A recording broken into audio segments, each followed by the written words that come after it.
Assalamu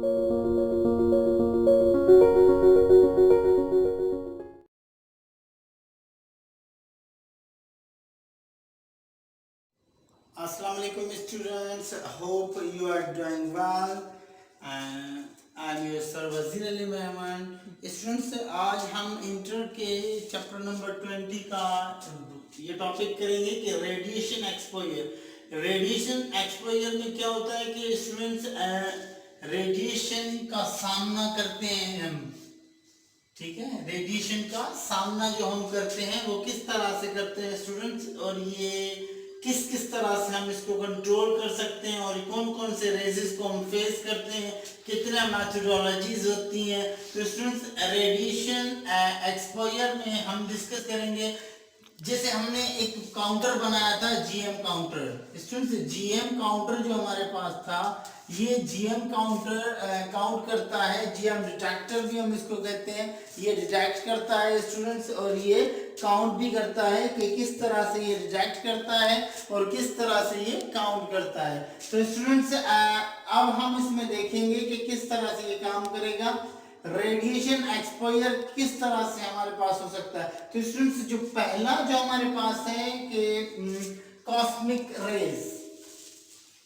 students, cosmic rays जिसको हम ultraviolet rays भी कहते हैं, जो कि outer surface.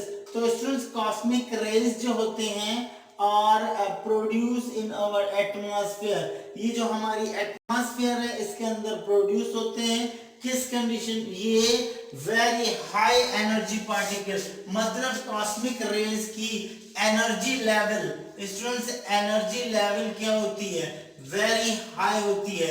Energy level high होने से मुराद है कि इनकी फ्रीक्वेंसी बहुत हाई होती है और इसकी इनकी वेवलेंथ जो होती है वो शॉर्टर होती है।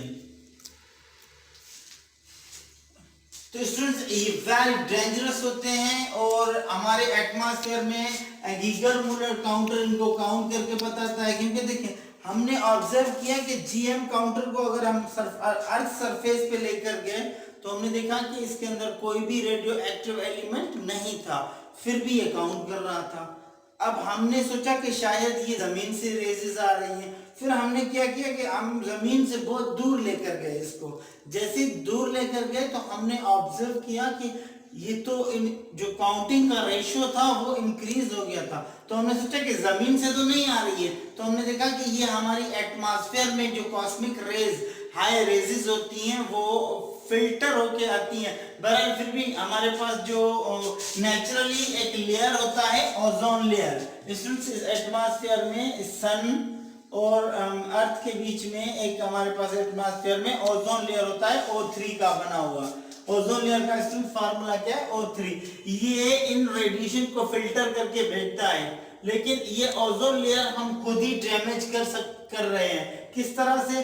स्टूडेंट्स, क्लोरोफ्लोरोकार्बन यूज करके हम रेफ्रिजरेटर में जैसे कार्बन डाइऑक्साइड यूज कर रहे हैं, हम जो ट्रांसपोर्ट सिस्टम में। तो इस तरह से ये जो हमारे पास ओजोन लेयर है वो डैमेज हो रहा है और रेडिएशन जो एटमॉस्फेयर में है वो इंक्रीज हो रही है और हमारा एक्सपोजर भी क्या हो रहा है? बहुत ज्यादा हो रहा है। तो स्टूडेंट्स, पहला जो हम फेस करते हैं वो है कॉस्मिक रेज। ये वेरी हाई डेंजरस रेजेस होती हैं जो कि हमारे एटमॉस्फेयर में आती हैं।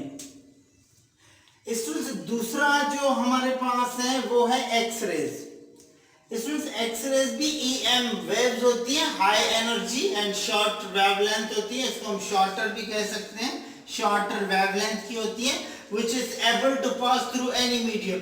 अब देखें, हम तो कभी कभी जाते हैं एक्सरे, अगर हमारे बोन में फ्रैक्चर हो गया या पाँव में या लेग में या हमारे पास आर्म में, कहीं पे भी हमारे पास फ्रैक्चर हो जाता है तो हम एक्सरे के लिए जाते हैं। लेकिन वहां पे जो काम कर रहे हैं उनके लिए उनको जो ना थिन मेटलिक उनको जो ना कोट पहनना चाहिए ब्लैक कलर का, जो कि उन रेडिएशन को एब्जॉर्ब ना करे। तो स्टूडेंट्स, ये भी एक्सरेज का भी बहुत बड़ा एक्सपोजर है हमारे ऊपर। तो इनको जो हमें हजार्ड, जैसे हजार्ड रिएक्शन होते हैं। स्टूडेंट्स, जो कलर टीवी रेडिएशन, जो हम कलर जो टेलीविजन देखते हैं घर में मोस्टली, तो कलर टीवी रेडिएशन भी, ये भी स्टूडेंट्स कॉस्मिक इलेक्ट्रोमैग्नेटिक रेडिएशन होती है। हमें जो टीवी एट बहुत दूर जाकर बैठ के देखनी चाहिए कि रेडिएशन का इफेक्ट कम हो। और जो स्टूडेंट्स हम मोबाइल यूज करते हैं, मोस्टली मोबाइल फोन भी यूज करते हैं स्टूडेंट्स, तो मोबाइल फोन के यूज से भी क्या होता है कि इससे ये डेंजरस प्रोसेस हो सकता है। तो स्टूडेंट्स सेकंड जो इसका पार्ट था वो था कलर टीवी रेडिएशन। इससे जो भी रेडिएशन मिलती है वो भी हाईली डेंजरस होती है, कॉस्मिक इलेक्ट्रोमैग्नेटिक रेडिएशन होती है। स्टूडेंट्स सॉइल एंड हमारे पास एक और है, सॉइल एंड रॉक्स। ये जो सॉइल एंड रॉक्स, इसमें से gold mine, gamma spectrometry, gross alpha beta and effective radio active, इनमें से यूरेनियम हमारे पास है, थोरियम है, ये रॉक्स के फॉर्म में होते हैं। तो स्टूडेंट्स ये नेचुरल रेडियो एक्टिविटी होती है और इनसे बहुत खतरनाक रेडिएशन जो है एमिट होते हैं, जो हमारी बॉडी को एक्सप्लोर करते हैं और उससे डेंजरस हमारे लिए होते हैं। वो किस तरह से डेंजरस होते हैं we will discuss in next lecture, biological effects of radio activity. Students tobacco leaves जो होते हैं हमारे पास, ये जो टोबैको लीव्स होते हैं ये भी वेरी हाई, ये टोबैको लीव्स हम सपोज करें टोबैको लीव, ये रेडिएशन को बहुत ज्यादा कैच करते हैं और इनमें से फिर सिगरेट बनते हैं, फिर वो हम स्मोक करते हैं तो उससे स्मोकिंग में से वो हमारे एटमॉस्फेयर में आते हैं। तो स्टूडेंट्स टोबैको से भी जो ना रेडिएशन एक्सपोजर हो सकता है हमारे लिए। मोस्टली हम घर में स्टूडेंट्स माइक्रोवेव्स यूज करते हैं, माइक्रोवेव से भी कम यूज करना चाहिए क्योंकि इससे भी खतरनाक रेडिएशन एमिट होती हैं और वो हमारी बॉडी को डैमेज करती हैं और हम इसको भी एक्सप्लोर करते हैं कि ये भी हम इसको फेस करते हैं।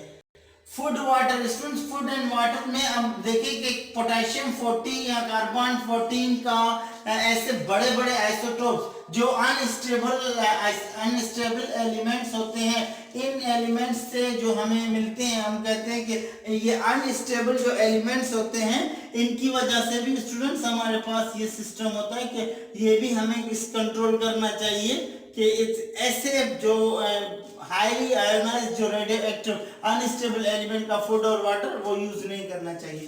कुछ रेडियो एक्टिव रेडॉन गैसेस होती हैं वो भी एक्सप्लोजर में हमारे पास काम आती हैं। Students nuclear explosion, nuclear reaction जो हम करवाते हैं या न्यूक्लियर एटॉमिक बम बनाते हैं, हमने एटॉमिक बम बनाया है और जैसे न्यूक्लियर वेपन बनाते हैं हम स्टूडेंट्स न्यूक्लियर वेपन जो हम बनाते हैं इनमें भी स्टूडेंट्स इनका बहुत बड़ा काम है, रोल है कि रेडिएशन को एमिट करना और इनसे जो रेडिएशन एमिट होती हैं वो हमारी बॉडी को बहुत डेंजरस साबित होती है और हमारी बॉडी इनको एक्सप्लोर करती है और वो हमारे लिए डिफिकल्ट साबित हो सकती है। तो स्टूडेंट्स ये था आज का हमारा topic radiation exposure. Students radiation exposure जो ना किस तरह से रेडिएशन किस किस सोर्सेज से हमें रेडिएशन मिलती है, उन सोर्सेज को हमें कैसे कंट्रोल करना चाहिए, ये आज के लेक्चर में हमने देखा। तो स्टूडेंट्स अगर कोई भी क्यूरी हो इनके अबाउट तो आप कमेंट करके पूछ सकते हैं और मेरी वीडियोस को लाइक करते रहें। और अभी तक अगर आप लोगों ने मेरे चैनल को सब्सक्राइब नहीं किया है तो सब्सक्राइब करें, बेल आइकन को प्रेस करें, आपको बहुत अच्छे अच्छे लेक्चर्स यहाँ पे मिलेंगे। तब तक अपना ख्याल रखें, दुआ में याद, अल्लाह हाफिज़।